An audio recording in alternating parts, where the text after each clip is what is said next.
सभी स्टूडेंट्स का आज की क्लास में स्वागत है। आज अपन पढ़ेंगे रेडॉक्स अभिक्रिया का संतुलन। तो देखिए विद्यार्थियों, रेडॉक्स अभिक्रिया का संतुलन किस तरह से किया जाता है। कोई भी रेडॉक्स अभिक्रिया आपको दी जाए, उसको संतुलित करने के लिए कौन कौन सी विधियाँ हैं, उनके बारे में आज अपन पढ़ेंगे। रेडॉक्स अभिक्रिया का संतुलन अपना ये टॉपिक रहेगा आज। देखिए साथियों, रेडॉक्स अभिक्रिया के संतुलन के लिए दो विधियां हैं मुख्य रूप से। आयन इलेक्ट्रॉन विधि, आयन इलेक्ट्रॉन विधि पहली विधि ये है, और दूसरी विधि है ऑक्सीकरण अंक विधि। दो विधियां हैं। तो सबसे पहले अपन आयन इलेक्ट्रॉन विधि को पढ़ेंगे कि आयन इलेक्ट्रॉन विधि के द्वारा किसी भी रेडॉक्स अभिक्रिया को किस तरह से संतुलित किया जाता है। रेडॉक्स अभिक्रिया को संतुलित करने के लिए पहली विधि है आयन इलेक्ट्रॉन विधि। तो देखिए अपन शुरू करते हैं अपनी पहली विधि के साथ। आयन इलेक्ट्रॉन विधि, आयन इलेक्ट्रॉन विधि। तो क्या क्या स्टेप है वो मैं आपको एक बार लिखवाता हूँ, फिर अपन एक एग्जाम्पल के द्वारा समझेंगे। तो पहले देखिए, किसी भी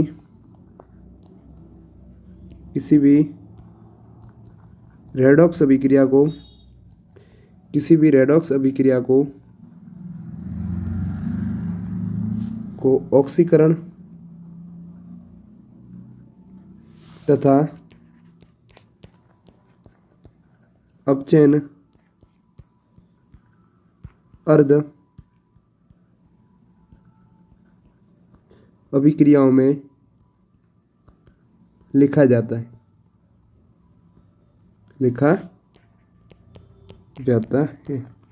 यानी आपको कोई भी रेडॉक्स अभिक्रिया दी गई हो और उसका संतुलन करना है आयन इलेक्ट्रॉन विधि के द्वारा, तो सबसे पहले आप क्या करोगे, आप उस रेडॉक्स अभिक्रिया को अपचयन तथा ऑक्सीकरण दो अर्ध अभिक्रियाओं में लिखोगे। उसके बाद दूसरा अपना पद है वो है इन दोनों अर्ध अभिक्रियाओं को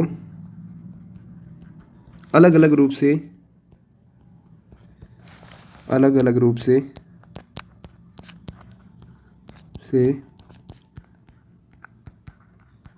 संतुलित किया जाता है। यानी जो आपने अर्ध अभिक्रियाएं लिखी हैं, दोनों अर्ध अभिक्रिया, एक तो अपनी अपचयन और एक ऑक्सीकरण, इन दोनों को अलग अलग रूप से संतुलित करते हैं। और संतुलन के निम्न बिंदु है, संतुलन के निम्न पद हैं। अब देखिए किस तरह से दोनों अर्ध अभिक्रियाओं को आप संतुलित करते हो। तो देखिए पहला पद, सर्वप्रथम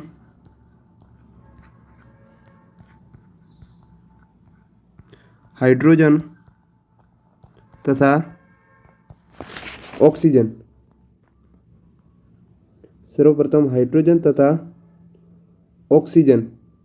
के अतिरिक्त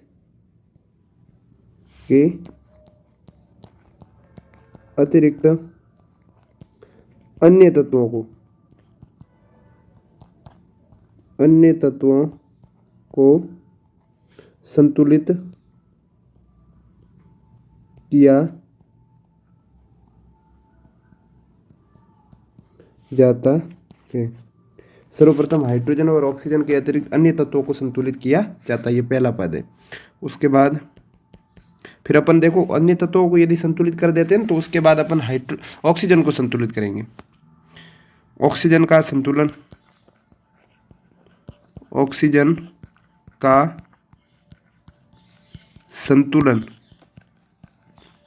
करने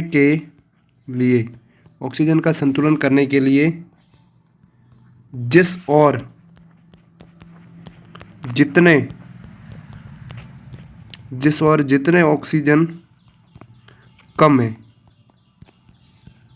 उतने H2O जोड़े जाते, उतने H2O जोड़े जाते।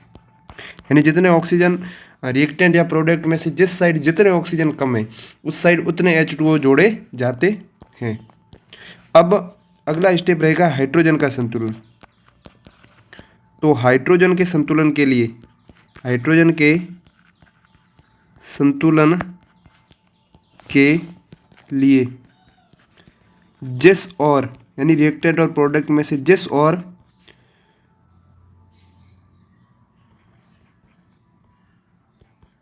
हाइड्रोजन, जिस और अगले पेज पर लिखते हैं,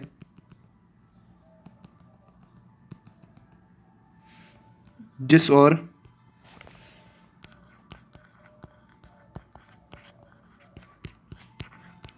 हाइड्रोजन की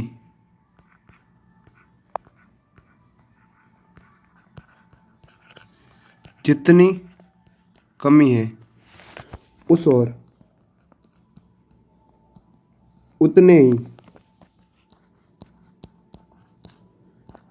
H प्लस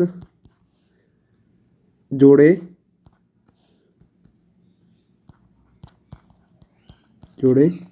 जाते हैं। ठीक है, अब हाइड्रोजन का भी संतुलन हो गया, ऑक्सीजन का संतुलन हो गया। अब अपन आवेश का संतुलन करेंगे। किसका संतुलन करेंगे? देखो हाइड्रोजन का भी संतुलन हो गया यहाँ पे। अब आवेश के संतुलन के लिए इलेक्ट्रॉन का प्रयोग किया जाता है। यानी आवेश का संतुलन यदि आपको करना है तो आप किसका यूज करोगे? इलेक्ट्रॉन का यूज करोगे। ठीक है, अब उसके बाद देखिए अपन ने आवेश को भी संतुलित कर दिया, अन्य आयन को भी संतुलित कर दिया, हाइड्रोजन को और ऑक्सीजन सबको संतुलित कर दिया। अब देखो यहाँ तक अपना यदि अम्लीय माध्यम है तो अभिक्रिया संतुलित हो चुकी है, लेकिन आखिरी पॉइंट यदि माध्यम क्षारीय हो, यानी अभिक्रिया का माध्यम कैसा हो? क्षारीय, तो जितने H प्लस है उतने ही OH माइनस दोनों तरफ, यानी रिएक्टेंट और प्रोडक्ट दोनों तरफ जोड़े जाते हैं। ये अपनी ओवरऑल फाइनल रूप से अपनी आयन इलेक्ट्रॉन विधि के द्वारा किसी भी रेडॉक्स अभिक्रिया को संतुलित करने के पद है। एक बार फिर देखिए आप किस तरह से आप संतुलित करोगे।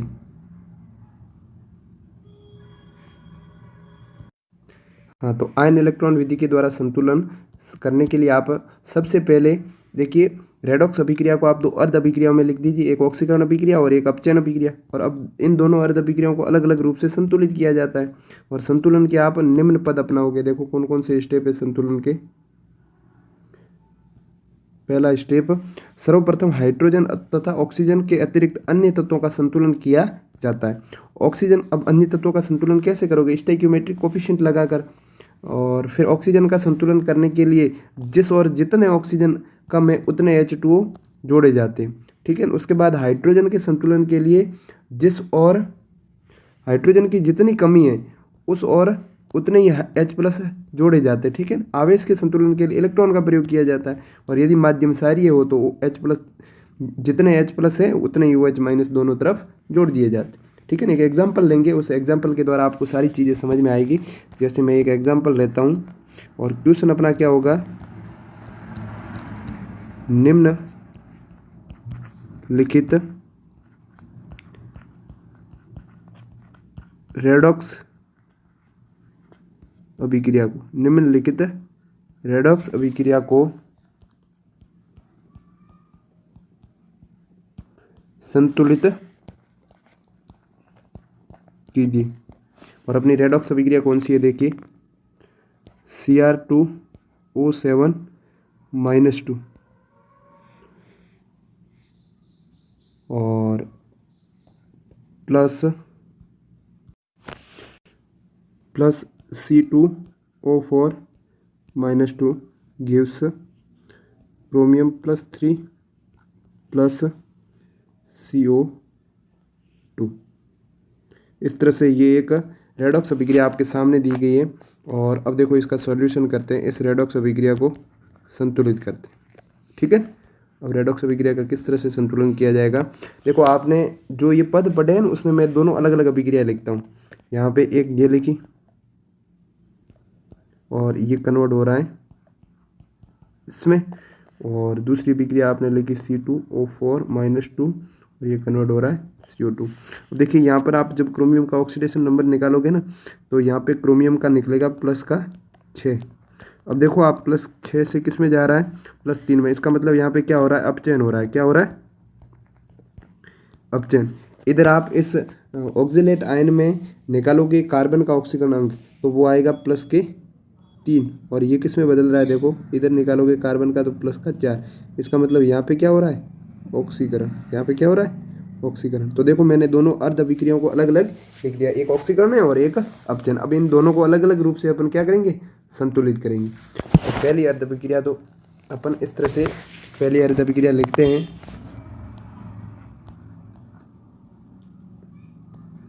और ये बदल रहा है क्रोमियम +3 में, क्रोमियम +3 में। और दूसरी अर्ध अभिक्रिया है वो है अपना जो ये ऑक्जेलेट आयन है वो बदल रहा है CO2 ये। अब देखो यहाँ पे क्रोमियम कितने हैं, रिएक्टेंट साइड क्रोमियम 2 है। क्रोमियम कितने, 2, तो मैं यहाँ पे 2 लिख दूंगा। इसी तरह से इधर कार्बन कितने हैं, 2, तो मैं यहाँ पे 2 लिख दूंगा। पहला स्टेप अपना था ना अन्य तत्वों का संतुलन, तो मैंने केवल और केवल इधर कार्बन और क्रोमियम का संतुलन किया है। अब उसके बाद अब मैं किसका संतुलन करूंगा, ऑक्सीजन का।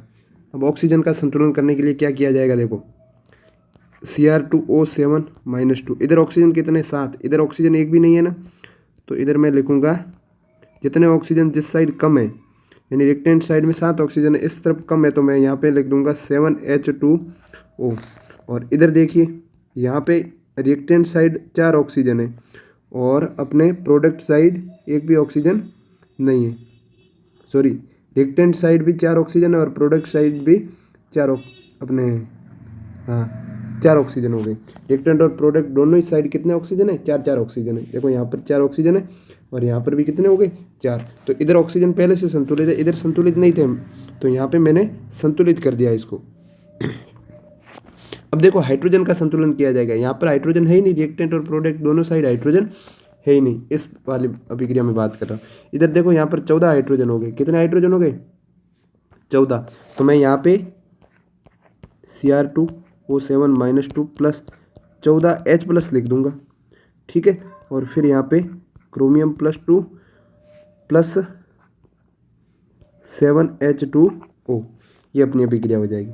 और यहाँ पे इस अभिक्रिया को अपन ऐसा का ऐसा लिख देंगे, क्योंकि इस अभिक्रिया में कार्बन ऑक्सीजन दोनों संतुलित है और हाइड्रोजन दोनों साइड है ही नहीं। अब देखो, अब आप इंपॉर्टेंट बात है आवेश पर ध्यान दो। यहाँ पर इस अभिक्रिया में आवेश कितना है, देखो इस अभिक्रिया में आवेश, यहाँ पर रिएक्टेंट साइड में कितना आवेश है, +14 और -2, यानी टोटल चार्ज कितना, +12। और इधर +6, इधर कितना है, +12। तो आप ऐसा करोगे कि रिएक्टेंट साइड 6 इलेक्ट्रॉन जोड़ दोगे, ताकि दोनों पर चार्ज है वो रिएक्टेंट और प्रोडक्ट दोनों साइड चार्ज क्या हो जाए, बराबर। तो यहाँ पे मैं इस अभिक्रिया में देखो, जस्ट 1 सेकेंड, यहाँ पे मैं इस अभिक्रिया को इस तरह से लिखूंगा,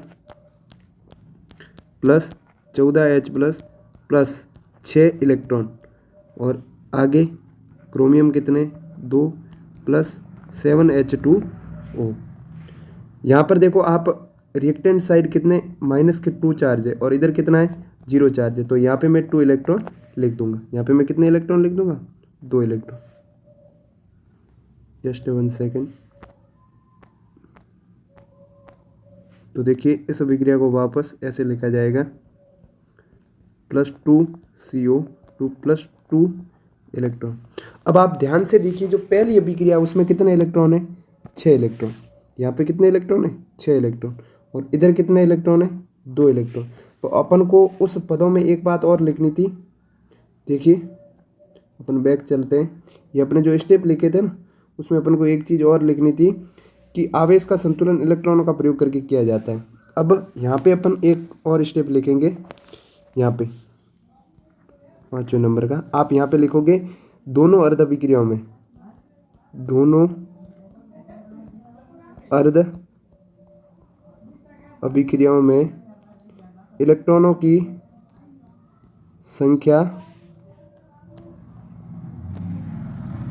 इलेक्ट्रॉनों की संख्या बराबर की जाती, बराबर की जाती है।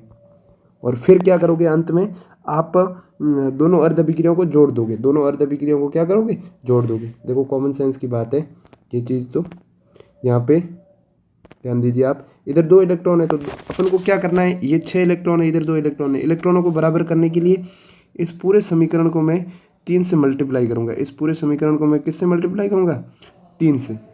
तो देखिए इधर जब आप 3 से मल्टीप्लाई करोगे तो 3 और C2O4 -2 और 6 CO2 + 6 इलेक्ट्रॉन।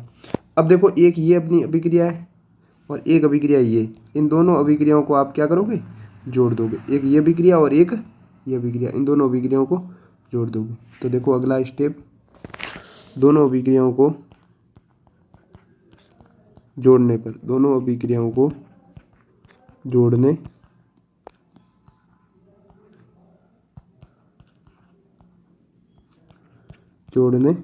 पर, ठीक है, ऐसे लिखोगे। देखो दोनों अभिक्रियाओं को जोड़ने पर। अब देखिए दोनों अभिक्रिया कौन कौन सी, एक बार के लिए मैं यहाँ पे बैक करता हूँ और लिखता हूँ। क्रोमियम है और 14H+ है और 6 इलेक्ट्रॉन है यहाँ पे लेफ्ट हैंड साइड। क्रोमेटाइन है, 14H+ है और यहाँ पे कितने? 6 इलेक्ट्रॉन।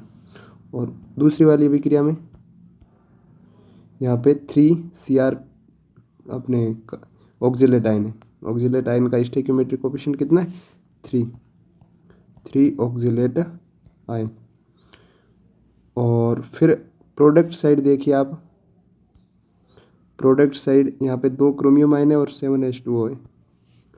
2 क्रोमियम आयन है, 7H2O और क्या चीज़ है? देखो CO2 6 और 6 इलेक्ट्रॉन प्लस 6 इलेक्ट्रॉन। यहाँ पे ध्यान से देखिए दोनों साइड कितने कितने इलेक्ट्रॉन है? 6 इलेक्ट्रॉन। तो ये 6 इलेक्ट्रॉन इधर और 6 इलेक्ट्रॉन इधर, ये आपस में कट हो जाएंगे। अब इस अभिक्रिया को आप वापस लिखिए, यहाँ पे 14H+ है, इस अभिक्रिया को वापस लिखिए, Cr2O7 -2 plus 14H+ plus 3C2O4 -2 और 2Cr2 + 3 + 7H2O प्लस 6CO2। ये अपनी एक संतुलित रेडॉक्स अभिक्रिया हो गई। कब? जब माध्यम कैसा हो? माध्यम अम्लीय हो। अब देखो यदि माध्यम क्षारीय है, ये क्या है? यदि माध्यम क्षारीय, यदि माध्यम क्षारीय, तो देखो इसमें कुछ नहीं करना है, केवल और केवल यहाँ पर कितने H+ है? 14। तो आप क्या करोगे? देखो ध्यान से सुनो, मैं इसी में समझा देता हूँ आपको। यहाँ पे आप 14OH लिखोगे, 14OH- और इधर क्या लिखोगे? 14OH-। दोनों साइड ये चीज़ लिख दोगे, ठीक है। अब देखो ये 14OH- और 14H+ दोनों मिलकर क्या बना देंगे? 14H2O। अब ये 14H2O इधर है और 7H2O इधर है, तो आपस में इनको कट कर दोगे आप, और इधर क्या रह जाएगा? 7H2O, और ये 14OH- ऐसे का ऐसा अपने प्रोडक्ट साइड पड़ा रहेगा। तो इस तरह से आपको थोड़ा सा ध्यान रखना है कि किस तरह से आप, यदि सारी माध्यम हो तो भी आप केवल और केवल जितने H+ है इतने OH- आप जोड़ दोगे, ठीक है, बाकी कुछ नहीं करना है, ठीक है। तो इस तरह से आपने आयन इलेक्ट्रॉन विधि के द्वारा कितनी आसानी से किसी रेडॉक्स अभिक्रिया को संतुलित करना सीखा है। कुछ नहीं है, बहुत सिंपल प्रोसेस है। केवल और केवल आपको ये स्टेप याद रखने, एक दो बार आप प्रैक्टिस करोगे तो आपको अपने आप समझ में आ जाएगा कि किसी रेडॉक्स अभिक्रिया का संतुलन किस तरह से किया जाता है। अगले लेक्चर्स में अपन देखेंगे कि ऑक्सीकरण अंग विधि के द्वारा, जो बहुत आसान है, इससे भी आसान वो विधि मैं मानता हूँ ऑक्सीकरण अंग विधि, जिसके द्वारा अपन किसी अभिक्रिया का संतुलन करेंगे। ठीक है ना, किसी रेडॉक्स अभिक्रिया का संतुलन ऑक्सीकरण अंग विधि के द्वारा भी किया जा सकता है। और देखिए साथियों, किसी भी रेडॉक्स अभिक्रिया का संतुलन करना तो बहुत आसान है, लेकिन कॉम्पिटिशन एग्जाम में यदि आपके सामने ऑक्सीकरण अंग विधि के द्वारा यदि आप संतुलित करोगे किसी भी रेडॉक्स अभिक्रिया को, तो बहुत ही कम समय में आप संतुलित कर पाओगे। और कॉम्पिटिशन एग्जाम में समय की कितनी कीमत होती है ये आप सब जानते हो, इसलिए आपको बहुत जल्दी से जल्दी क्वेश्चनों को सॉल्व करने सीखना है। तो अगले वीडियो में मैं आपको बताऊंगा ऑक्सीकरण अंग विधि के द्वारा रेडॉक्स का संतुलन, ऑक्सीकरण अंग विधि द्वारा रेडॉक्स का संतुलन। तो ये वीडियो अपना अगला रहेगा, और इस वीडियो में मैंने आपको आयन इलेक्ट्रॉन विधि के द्वारा संतुलन सिखाया है। तो क्लास को यहीं पर एंड करते हैं। थैंक यू, धन्यवाद।